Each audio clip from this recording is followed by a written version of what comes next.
بسم اللہ الرحمن الرحیم اللہم صلی علی محمد وعلی آل محمد وبارک وسلم رب اشرح لی صدری ویسر لی امری واحلل عقدۃ من لسانی یفقہوا قولی واجعل لی وزیرا من اہلی آمین یا رب العالمین۔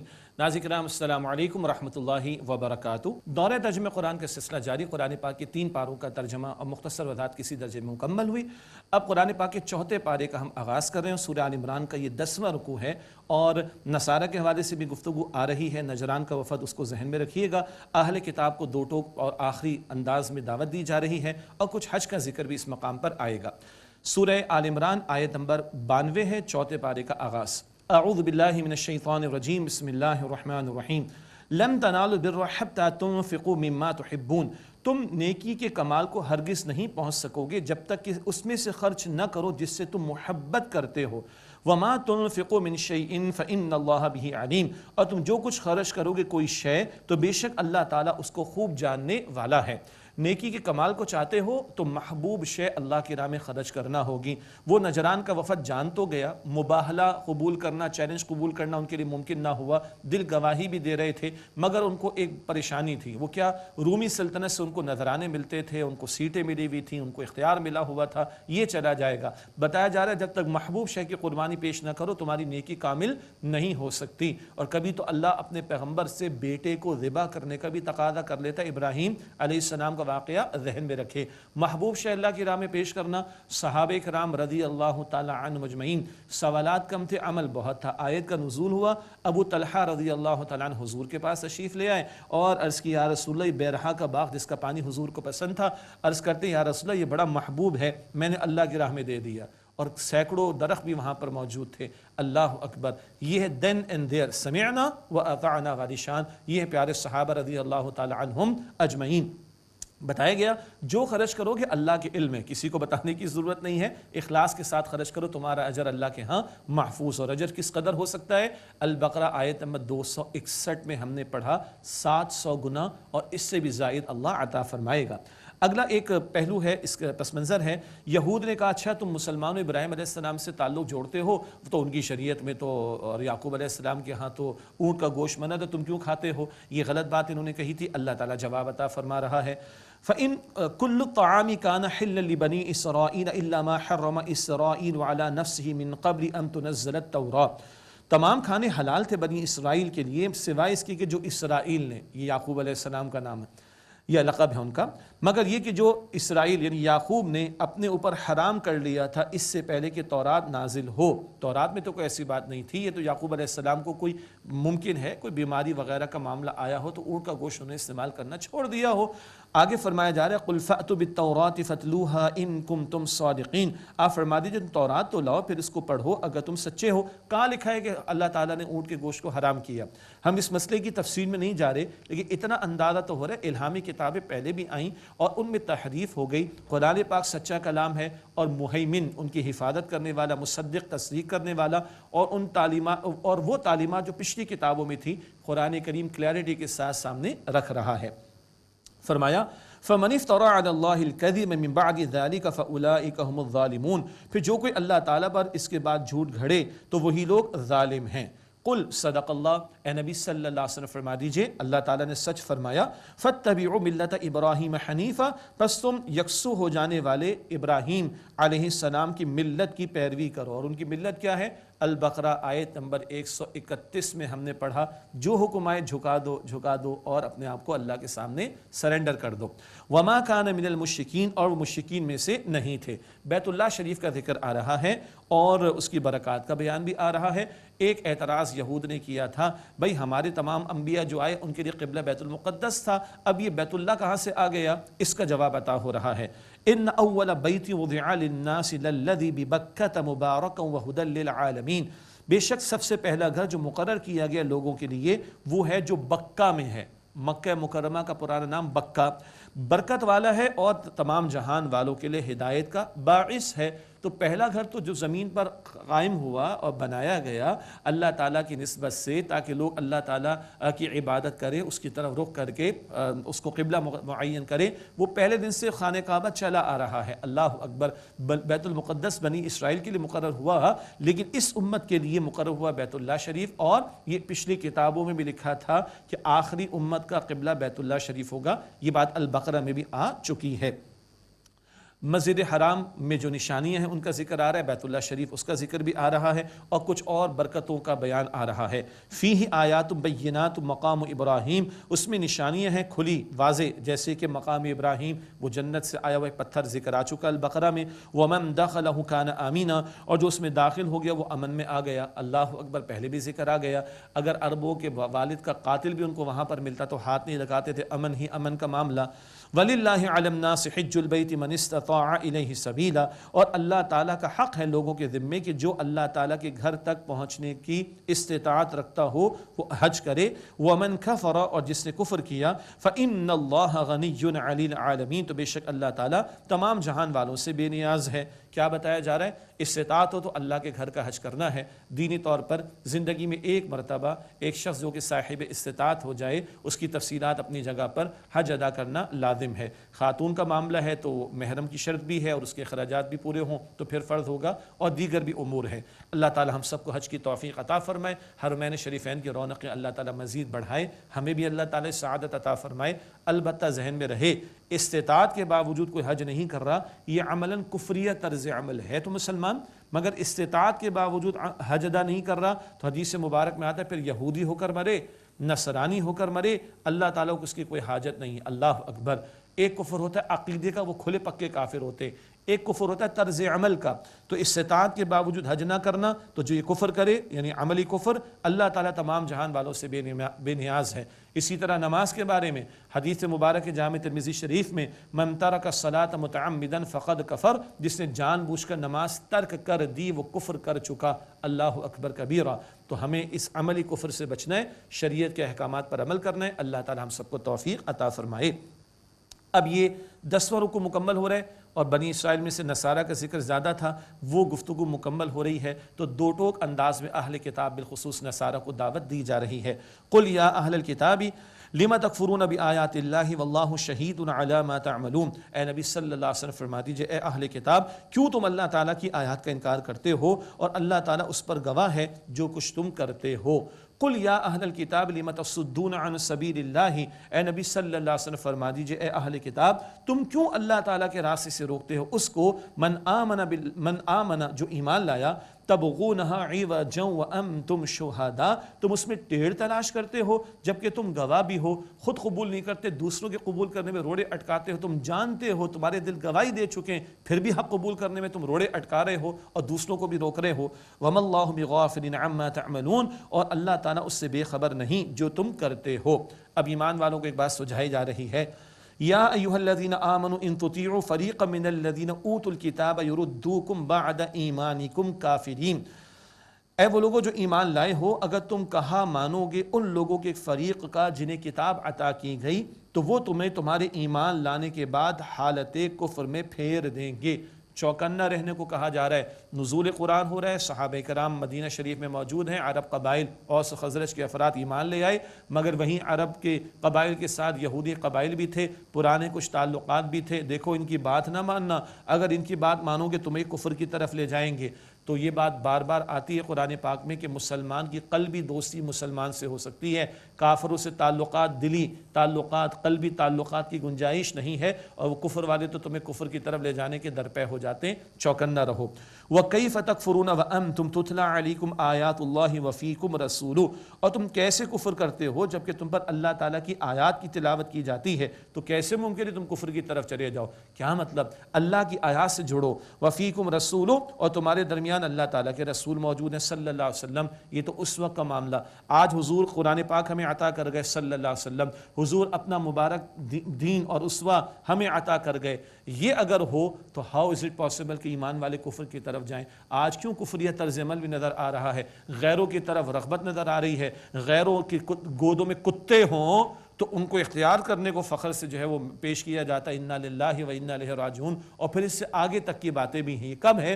جب کتاب پر سے پشت اور پیغمبر کا اسوہ حسنہ فراموش کیا جا رہا ہو۔ اللہ تعالیٰ کا اپیل کا انداز دیکھیے، وَكَيْفَ تَكْفُرُونَ وَأَنْتُمْ تُتْلَى عَلَيْكُمْ آيَاتُ اللَّهِ، اور تم کیسے کفر کر سکتے ہو جبکہ تم پر اللہ تعالیٰ کی آیات کی تلاوت کی جاتی ہے۔ وَفِيكُمْ رَسُولُ، اور تمہارے درمیان اللہ کے رسول موجود ہے صلی اللہ علیہ وسلم۔ وَمَن يَعْتَصِم بِاللَّهِ، اور جو اللہ تعالیٰ کو مضبوطی سے تھام لے۔ اللہ کو تھامنے سے مراد اللہ کی رسی کو تھامنا، ابھی آیت نمبر 103 میں یہ بات آ رہی ہے انشاءاللہ تعالی۔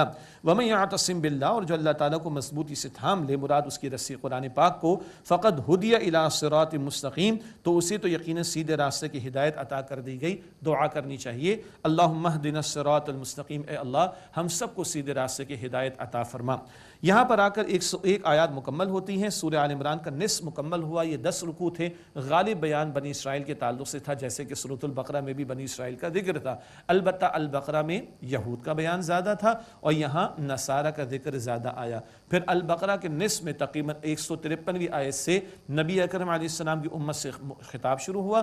اب آیت نمبر 102 سے اختتام تک نبی اکرم علیہ السلام کی امت سے خطاب آ رہا ہے۔ اس میں امت مسلمہ کی ذمہ داریاں کیا ہیں اس کا ذکر بھی آئے گا۔ آج ہم نے دین کو بڑا محدود کر رکھا ہے چند اعمال تک، دین بڑا وسیع اور امت کی ذمہ داریاں بھی بہت وسیع تر ہیں، ان پر کلام ہوگا۔ پھر 6 رکوع اللہ تعالیٰ نے عطا فرمائے ہیں۔ رکوع نمبر 13 سے 18 غزوہ احد پر تبصرہ آئے گا انشاءاللہ تعالیٰ، اور آخری 2 رکوعوں میں اہل کتاب میں سے یہود کا ذکر بھی آئے گا، اور پھر بڑی جامع دعائیں ہیں جو اس صورت کے آخر میں ہمارے سامنے آئیں گی۔ تو اگلے 10 رکوعوں میں امت کی ذمہ داریاں، غزوہ احد کا بیان اور بڑی جامع ہدایات اور دعائیں ہیں جو آخر میں اللہ تعالیٰ نے ہمیں عطا فرمائیں۔ اگلی جو 3 آیات ہیں، 11واں رکوع میں شروع کر رہے ہیں۔ اگلی 3 آیات میں اللہ تعالیٰ نے سہ نکاتی لائے عمل ہمیں دیا، 3 point action agenda for the مسلم امہ عطا ہو رہا ہے۔ ہر فرد کو کیا کرنا ہے؟ تقوی۔ افراد کو جوڑنے والا کیا ہے؟ قرآن، اس کی اللہ کی رسی اس کو تھامنے کا حکم، اور جڑنے کے بعد امت نے کیا کرنا ہے؟ نیکی کا حکم دینا ہے، بدی سے روکنا ہے۔ یہ 3 ذمہ داریاں ہیں اور 3 تقاضے ہیں جو امت سے اس مقام پر بیان ہو رہے ہیں۔ ارشاد ہوا، یا ایھا الذین آمنوا اتقوا اللہ حق تقاتہ، اے ایمان والو اللہ کا تقوی اختیار کرو جیسا کہ اللہ تعالیٰ کا تقوی اختیار کرنے کا حق ہے۔ اللہ اکبر، بڑی بھاری بات آئی۔ ولا تموتن الا وانتم مسلمون، اور تمہیں موت نہ آئے مگر اس حال میں کہ تم مسلم یعنی فرما بردار رہو، مرتے دم تک مسلم رہو۔ جنازے میں دعائیں ہوتی ہیں، آج ہم کسی کا جنازہ پڑھ رہے ہیں، کل ہمارا بھی پڑھا جائے گا، تیاری کرنی۔ اور ہم دعا کیا کرتے ہیں؟ اے اللہ من احییت منا فاحیی علی الاسلام، جس کسی کو تو ہم میں سے زندہ رکھ، اسلام پر زندہ رکھ۔ ومن توفیتہ منا فتوفہ علی الایمان، جس کسی کو ہم میں سے وفات دے اللہ ایمان پر وفات دے۔ تو اسلام رمضان کے لیے مخصوص نہیں ہے، اسلام جو ہے نا وہ سال کے چند دنوں کے لیے مخصوص نہیں۔ یہ آج ہم نے سیزنل اسلام اختیار کر لیا، اتنے دنوں کا 1 مہینے کا نہیں۔ اسلام ان ٹوٹالٹی اور اللہ تعالیٰ کی بندگی مستقل بنیادوں پر 24 گھنٹے ہر آن اللہ کا مسلم رہنے کی کوشش کرنا اور اس کا تقوی اختیار کرنا، گناہوں کو چھوڑ کر فرما برداری پر آ جانا۔ البتہ ہر بندہ مومن اپنی جگہ متقی بنے، لیکن اکیلے نہ بیٹھو، اب جڑنے کی کوشش کرو۔ انسان ہے نا، ان کو جوڑنے کے لیے یکسوئی دینے والا کلام چاہیے ہے، اور وہ اللہ تعالیٰ کا کلام ہے قرآن حکیم۔ اللہ وحدہ لا شریک، اس کا کلام بھی اس میں وحدت ہے، اور جو قرآن پاک سے واقعتاً جڑیں گے اللہ ان کو بھی وحدت عطا فرماتا ہے۔ فرمایا وَاعْتَصِمُوا بِحَبْلِ اللَّهِ جَمِيعًا وَلَا تَفَرَّقُوا، اور تم سب اللہ تعالیٰ کی رسی کو مضبوطی سے تھام لو اور آپس میں تفرقے میں مبتلا نہ ہو جاؤ۔ آج فرقہ واریت ہے، تفرقے ہیں، مساجد پر بھی کچھ لوگوں نے ٹیگ لگا دیے اور کفر کے فتوے بھی بہت جاری ہو رہے ہیں۔ انبیاء علیہ السلام مسلم بنانے کو آئے تھے، کافر بنانے کو نہیں آئے تھے، معاذ اللہ۔ اللہ تعالیٰ فرقہ واریت کی ہر شکل سے ہم سب کی حفاظت فرمائے۔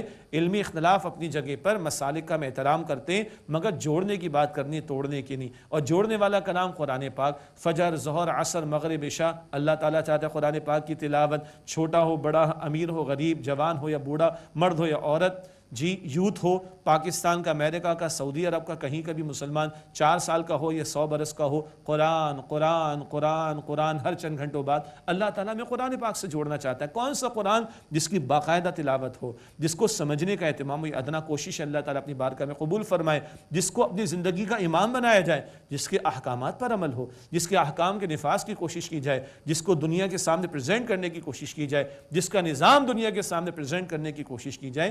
یہ ہے قرآن پاک کے حقوق، ایمان بھی، تلاوت بھی، سمجھنا بھی، عمل بھی، نفاذ بھی، اور دوسروں تک پہنچانا بھی۔ یہ ہے قرآن پاک کو تھامنا۔ آج ہم بہت دور ہیں، اس لیے فرقہ واریت بھی ہے۔ آج ہم قرآن پاک سے کافی دور ہیں، عظیم اکثریت کو نہیں معلوم کیا لکھا ہے، اس لیے جو اٹھتا ہے بے وقوف بنا دیتا ہے قوم کو، ڈگڈگی بجاتا ہے، لوگ اس کے پیچھے پڑتے ہیں اور فتنے میں مبتلا ہوتے ہیں، عقائد بھی بگڑتے ہیں۔ اللہ ہم سب کے ایمان کی حفاظت فرمائے اور قرآن پاک سے تعلق کی مضبوطی مزید عطا فرمائے۔ یہ جوڑنے والا ہے قرآن پاک ایمان والوں کو۔ وَاعْتَصِمُوا بِحَبْلِ اللَّهِ جَمِيعًا وَلَا تَفَرَّقُوا، اور تم سب مل کر مضبوطی سے اللہ کی رسی یعنی قرآن پاک کو تھامو۔ حدیث جامع ترمذی میں نبی صلی اللہ علیہ وسلم نے فرمایا ہوا حبل اللہ المتین، یہ قرآن پاک ہی اللہ تعالیٰ کی مضبوط رسی ہے۔ فرمایا کہ ولا تفرقوا، اور آپس میں تفرقے میں مبتلا نہ ہو جاؤ۔ وَاذْكُرُوا نِعْمَةَ اللَّهِ عَلَيْكُمْ إِذْ كُنْتُمْ أَعْدَاءً فَأَلَّفَ بَيْنَ قُلُوبِكُمْ، اور اپنے اوپر اللہ تعالیٰ کی نعمت کو یاد کرو، جب تم ایک دوسرے کے دشمن تھے تو اللہ تعالیٰ نے تمہارے دلوں میں الفت ڈال دی۔ فَأَصْبَحْتُمْ بِنِعْمَتِهِ إِخْوَانًا، تو تم اللہ تعالیٰ کے فضل سے بھائی بھائی ہو گئے۔ وَكُنْتُمْ عَلَى شَفَا حُفْرَةٍ مِّنَ النَّارِ فَأَنْقَذَكُم مِّنْهَا، اور تم آگ کے گڑھے کے کنارے پر پہنچ چکے تھے تو اللہ تعالیٰ نے تمہیں اس سے بچا لیا۔ كذلك يبين الله لكم آياته لعلكم تهتدون، اسی طرح اللہ تعالیٰ تمہارے لیے اپنی آیات واضح فرماتا ہے تاکہ تم ہدایت پاؤ۔ سبحان اللہ، کہیں گھوڑا آگے بڑھا دینے پر جھگڑا، کبھی پانی پہلے پلا دینے پر جھگڑا، یہ عربوں کی 100 برس کی جنگوں کا بھی نقشہ ہمارے سامنے سیرت کی کتابوں میں آتا ہے نا۔ اس قرآن پاک نے آ کر دشمنیاں جو ہے وہ محبتوں میں بدل دیں اور دشمنوں کو بھائی بھائی بنا دیا، اللہ کی نعمت کا مستحق بنا دیا، جنت کی طرف جانے والا بنا دیا، اللہ تعالیٰ نے ہدایت ان کو عطا فرما دی۔ آج ہمارے بھی دیکھ لیے فرقہ واریت کے نتائج، آج ہمارے بھی دوریاں، آج مسلک کی بنیاد پر اور اس بنیادوں پر توڑنے کی باتیں کرنا، مسجدوں پر ٹیگ لگا دینا۔ اللہ تعالیٰ ہمیں فرقہ واریت سے محفوظ رکھے۔ قتل و غارت گری کے معاملات بھی پھر نسل کی بنیاد پر، زبان کی بنیاد پر، تعصب کی بنیاد پر، علاقوں کی بنیاد پر قتل و غارت گری، اللہ ہمارے حال پر رحم فرمائے۔ حرکتیں کرتوت ایسے کہ جو جہنم میں لے جانے والے اعمال، گمراہی کے اندھیرے ہمیں دکھائی دیتے ہیں، کہاں آؤ؟ قرآن پاک کی طرف آؤ۔ اس کی برکتیں کیا ہیں؟ اللہ بھائی بھائی بنا دے گا، الفت عطا فرما دے گا، جہنم سے بچا لے گا، اللہ ہدایت عطا فرما دے گا۔ اللہ تعالی ہم سب کو قرآن پاک سے تعلق کی مزید مضبوطی عطا فرمائے۔ ارشاد ہوا وَلْتَكُمْ مِنْكُمْ أُمَّةٌ يَدْعُونَ إِلَى الْخَيْرِ وَيَأْمُرُونَ بِالْمَعْرُوفِ وَيَنْهَوْنَ عَنِ الْمُنْكَرِ، اور چاہیے کہ تمہیں سے ایک جماعت ہو جو خیر کی طرف بلائے اور معروف کا حکم دے اور منکر سے روکے۔ تم میں سے ایک جماعت ہو۔ ویسے تو پوری امت کو نیکی کا کام کرنا ہے، نیکی کی دعوت دینی ہے، بدی سے روکنا ہے، آیت نمبر 110 میں بات آئے گی، مگر امت کا بڑا حصہ تو سو رہا ہے، اس کے بعد ٹائم ہی نہیں قرآن کریم کے لیے۔ ذرا غور تو کریں، 18 سال کی دنیا جہاں کی تعلیم کے لیے ٹائم ہے، دنیا جہاں کی فضولیات کے لیے ٹائم ہے، کرکٹ کا میچ تو آ جائے تو ساری قوم کو کریز ہو جاتا ہے کہ نہیں ہو جاتا؟ ہاں، سب کچھ دائیں بائیں کر کے کرکٹ کا میچ جنگ، بڑی بڑی اسکرینیں بھی لگانی ہے، راتیں بھی ہم نے کالی کرنی ہے، ایسا نمازیں بھی ضائع کرنی ہے، انا للہ و انا الیہ راجعون، but we don't have the time for the book of اللہ سبحانہ وتعالی، we don't have the time for the task we have been granted from Allah subhanahu wa ta'ala regarding this ummah of Prophet Muhammad sallallahu alayhi wa sallam۔ کیا ہے ہماری priority میں چیز؟ تو امت تو سو رہی ہے۔ ارے بھائی، جن کو احساس ہے، ہاں مبارک ہیں وہ لوگ جو اس وقت پاکستان بھر میں اور دنیا بھر میں اپنے اوقات کو فارغ کر کے قرآن پاک سے جڑ رہے ہیں۔ اللہ تعالیٰ ہم سب کا جمع ہونا قبول فرمائے۔ تو یہ تو جاگ رہے ہیں نا، اب یہ جاگنے والے جڑیں، اکیلے اکیلے نہ بیٹھیں، قرآن پاک کو تھامنے والے اب جڑیں، ایک مضبوط جماعت بنیں اور خیر کی طرف بلائیں۔ عام بھلائی کی دعوت بھی خیر میں شامل ہے، قرآن پاک کو بھی خیر کہا گیا۔ سورہ نحل آیت 30، ایمان والے کہتے ہیں جب ان سے پوچھا جاتا ہے کیا نازل کیا اللہ نے، قالوا خیرا، کہتے ہیں اللہ تعالیٰ نے خیر نازل فرمایا، اس سے بڑا خیر کیا ہوگا؟ تو اب جڑ کر مل کر خیر کی طرف بلاؤ۔ اور کیا کرنا ہے؟ وَيَأْمُرُونَ بِالْمَعْرُوفِ، بھلائی کا حکم دے، وَيَنْهَوْنَ عَنِ الْمُنْكَرِ، اور بدی سے روکے۔ یہ وہ امت مسلمہ پر ذمہ داری ہے جس کا ذکر آیت نمبر 110 میں بھی آئے گا۔ اگر امت سو رہی ہے تو جن کو احساس ہے مجھے اور آپ کو، وہ جمع ہوں اور اجتماعی اختیار کر کے اس فریضے کو انجام دیں۔ ان کے بارے میں فرمایا وَأُولَئِكَ هُمُ الْمُفْلِحُونَ، اور یہی لوگ فلاح پانے والے نہیں کامیاب ہونے والے، اللہ تعالی ہمیں ان میں شامل فرمائے۔ یہ 6 نکاتی لائے عمل ہے، 3 پوائنٹ ایجنڈا ہے۔ ہر بندہ مومن متقی بنے، پرہیزگار بنے، گناہوں سے بچنے والا بنے، مضبوط ہو۔ جی اینٹیں پہلے پکا کر مضبوط کی جاتی ہیں، پھر دیوار میں ان کو چنا جاتا ہے۔ دیوار میں چننے کے لیے سیمنٹ مٹی گارا استعمال ہوتا ہے، ایمان والوں کو جوڑنے کے لیے قرآن سے جوڑنا ہوگا۔ قرآن ان کو مضبوط جماعت بنائے گا، اور اس جماعت نے کیا کام کرنا ہے؟ خیر کی دعوت دینی، نیکی کا حکم دینا ہے، بدی سے روکنا ہے۔ اللہ تعالی ہمیں یہ ذمہ داریاں ادا کرنے کی توفیق عطا فرمائے۔ ارشاد ہوا وَلَا تَكُونُوا كَالَّذِينَ تَفَرَّقُوا وَاخْتَلَفُوا مِن بَعْدِ مَا جَاءَهُمُ الْبَيِّنَاتُ، اور ان لوگوں کی طرح مت ہو جانا جو متفرق ہو گئے، تفرقے میں مبتلا ہو گئے اور باہم اختلاف کرنے لگے اس کے بعد کہ ان کے پاس واضح نشانیاں آ گئیں۔ وہی ضد ہٹ دھرمی بنی اسرائیل کا ذکر پہلے آتا رہا، ہمیں کہا جا رہا ان کی طرح مت ہو جانا۔ وَأُولَٰئِكَ لَهُمْ عَذَابٌ عَظِيمٌ، اور یہی لوگ ہیں جن کے لیے بہت بڑا عذاب ہے۔ اب قیامت کے دن کے نتائج اور چہروں کا بیان۔ چہرے دنیا میں کچھ روشن ہوتے ہیں نا بچوں کے، جن کا ایگزام ہو گیا اچھا اور رزلٹ ڈے ہے تو چہرے دمکتے ہیں، کچھ کے چہرے کیا ہوتے ہیں؟ بجھے ہوتے ہیں نا۔ جتنا ادھر سمجھ آتا ہے، اللہ تعالیٰ آخرت کے بارے میں ہمیں سمجھا رہا ہے۔ فرمایا یوم تبیض وجوہ وتسود وجوہ، جس دن بعض چہرے روشن ہوں گے اور بعض چہرے سیاہ ہوں گے۔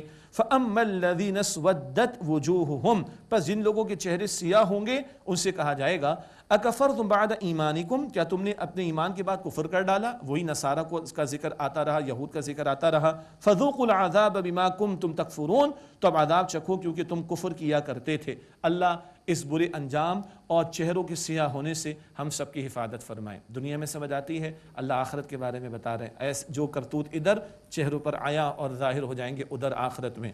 وَأَمَّا الَّذِينَ ابْيَضَّتْ وُجُوهُهُمْ فَفِي رَحْمَةِ اللَّهِ،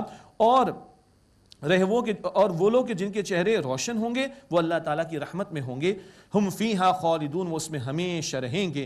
اللہ تعالیٰ ایسے چہرے ہمیں عطا فرمائے، اللہ تعالیٰ ہم سب کو اپنی رحمت کا مستحق بنائے۔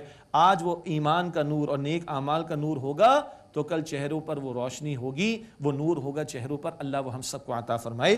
ہم فیہا خالدون، وہ اس میں ہمیشہ رہیں گے۔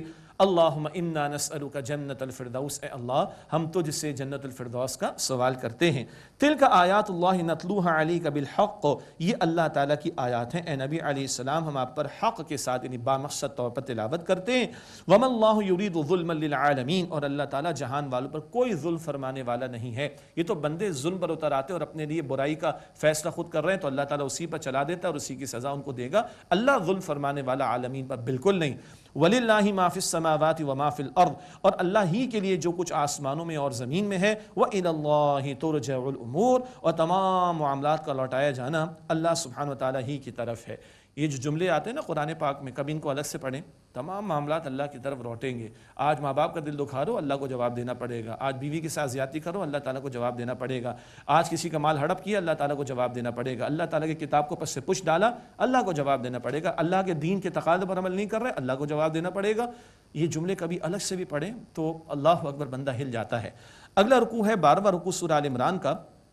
اس میں آگے چل کر یہود کے جرائم کا ذکر بھی آئے گا، البتہ جو پہلی آیت اس رکوع کی آ رہی ہے وہ امت مسلمہ کے تعلق سے ہے۔ سورہ آل عمران آیت نمبر 110، ارشاد ہوا کنتم خیر امت، تم بہترین امت ہو، اخرجت للناس، جنہیں لوگوں کی رہنمائی کے لیے برپا کیا گیا۔ تأمرون بالمعروف وتنہون عن المنکر، تم معروف کا بھلائی کا حکم دیتے ہو تو منکر یعنی بدی سے منع کرتے ہو۔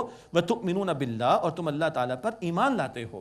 یہ ہے وہ آیت جو خیر امت والی آیت ہے۔ مگر آج ہمیں اپنے تصور کو کلیئر کرنے کی ضرورت ہے۔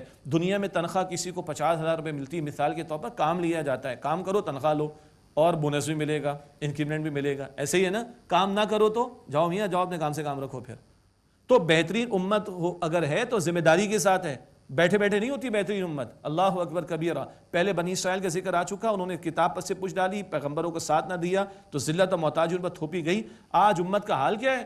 آج تو ہم بس دنیا سے احتجاج ہی کر سکتے ہیں، وہ بھی نہیں کر پاتے۔ بھائی ہمارے مسائل کو حل کر دو، 70-80 برس ہو گئے، کشمیر فلسطین کہاں کہاں رو رہے ہیں، آخر مسائل حل ہو رہے ہیں ہمارے؟ سب سے ارزاں سستا خون کس کا ہے؟ مسلمانوں کا۔ یہ خیر امت کا حال یہ ہونا چاہیے۔ بات تو کڑوی ہے لیکن اپنے دل سے پوچھیں حق ہے کہ نہیں؟ تو امت خیر کب ہوگی؟ خیر امت تب ہوگی جب کام کرے۔ کس کام کے لیے پیدا کیا گیا؟ گھر بنانے کے لیے، جائیدادیں بنانے کے لیے، بس پیسہ ہی پیسہ بنانے کے لیے، دنیا ہی دنیا بنانے کے لیے؟ یہ تو اور لوگ بھی کر رہے ہیں، کافر بھی کر رہے ہیں، ضرورت کے طور پر کر لیں، یہ مقصود تھوڑی ہے۔ اللہ کے ہاں ہماری اہمیت اس کام کی بنیاد پر ہے، روپے پیسے مال و دولت کی بنیاد پر نہیں۔ تم بہترین امت ہو جنہیں لوگوں کے لیے برپا کیا گیا، ان کی رہنمائی کے لیے تم نیکی کا حکم دو گے، بدی سے روکو گے۔ نیکی کا حکم کب دے سکتا ہوں؟ جب اختیار ہوگا، ورنہ ریکویسٹ کرتا ہوں بھائی نماز پڑھ لے، ہاں۔ اور بدی سے کب روکوں گا؟ جب اختیار ہوگا، ورنہ بولوں گا بھائی بے حیائی چھوڑ دے، سود چھوڑ دے۔ اختیار پھر ہوتا ہے حکمرانوں کے پاس، ان کو بھی کام کرنا چاہیے۔ سورہ حج کی آیت نمبر 41 میں حکمرانوں کی ذمہ داری کہ نیکی کا حکم دے، بدی سے روکیں۔ افراد بھی یہ کام کرے، حکمران بھی یہ کام کرے، پوری امت یہ کام کرے۔ فرمایا وَتُؤْمِنُونَ بِاللَّهِ، تم اللہ تعالیٰ پر ایمان لاتے ہو۔ عجیب انداز ہے قرآن پاک کا، قرآن پاک پڑھتے ہوئے آ رہے ہیں، عام طور پر ایمان پہلے آتا ہے، عمل کا ذکر بعد میں آتا ہے۔ خیر امت والی آیت میں عمل پہلے ایمان بعد میں، کیا مطلب؟ تم کلمہ پڑھ کر بیٹھے رہو تو کلمہ تو پہلے بھی امتوں میں لوگوں نے پڑھا، یہ تو کوئی کمال کی بات نہیں۔ تو وہ کام کرو جو نبی مکرم علیہ السلام کی ذمہ داری تھی، وہ نیکی کا حکم دیتے تھے، بدی سے روکتے تھے۔ سورہ اعراف آیت نمبر 157 میں ہے، آج تم نے یہ کام کرنا ہے، تم ایس کلمہ پڑھ کر مطمئن نہ ہو جاؤ، نیکی کا حکم دینا، بدی سے روکنا، یہ فرض تمہیں انجام دینا ہے۔ فرمایا وَتُؤْمِنُونَ بِاللَّهِ، اور تم اللہ تعالیٰ پر ایمان لاتے ہو۔ وَلَوْ آمَنَ أَهْلُ الْكِتَابِ لَكَانَ خَيْرًا لَهُمْ، اور اگر اہل کتاب ایمان لے آتے تو ان کے لیے بہتر تھا۔ مِنْهُمُ الْمُؤْمِنُونَ، ان میں سے کچھ تو ایمان والے ہیں، وَأَكْثَرُهُمُ الْفَاسِقُونَ، اور ان میں سے اکثر نافرمان ہیں۔ ان اہل کتاب میں سے یہود کا ذکر مزید آگے آئے گا۔ آج کی نشست بھی پائے تکمیل کو پہنچتی ہے، آئیے دعا کر لیتے ہیں مختصر۔ بسم اللہ الرحمن الرحیم، اللہم صلی علی محمد وعلی آل محمد وبارک وسلم۔ یا اللہ ہماری جانب سے قبول فرما لے، یا اللہ ہم سب کی مغفرت فرما دے، ہمارے ماں باپ کی، ہمارے گھر والوں کی، تمام مسلمانوں کی مغفرت فرما دے۔ اے اللہ ہمارے صغیرہ کبیرہ گناہوں کو بخش دے۔ اے اللہ اپنے دین کی پکار پر لبیک کہنے کی توفیق عطا فرما۔ اے اللہ ہماری جانوں، ہمارے مال، ہماری اولاد، ہمارے گھرانوں، ہمارے وسائل، ہماری صلاحیتوں کو اے اللہ اپنے دین کی خدمت کے لیے قبول فرما لے۔ اے اللہ اپنی راہ میں شہادت کا رتبہ عطا فرما دے۔ اے اللہ ہمیں جہنم سے آزاد فرما دے۔ اے اللہ ہمیں جنت الفردوس نصیب فرما دے۔ اے اللہ ہم سب سے راضی ہو جا، اے اللہ ہم سب سے راضی ہو جا، اے اللہ ہم سب سے راضی ہو جا۔ صلی اللہ علی النبی الکریم وعلی آلہ واصحابہ اجمعین برحمتک یا ارحم الراحمین۔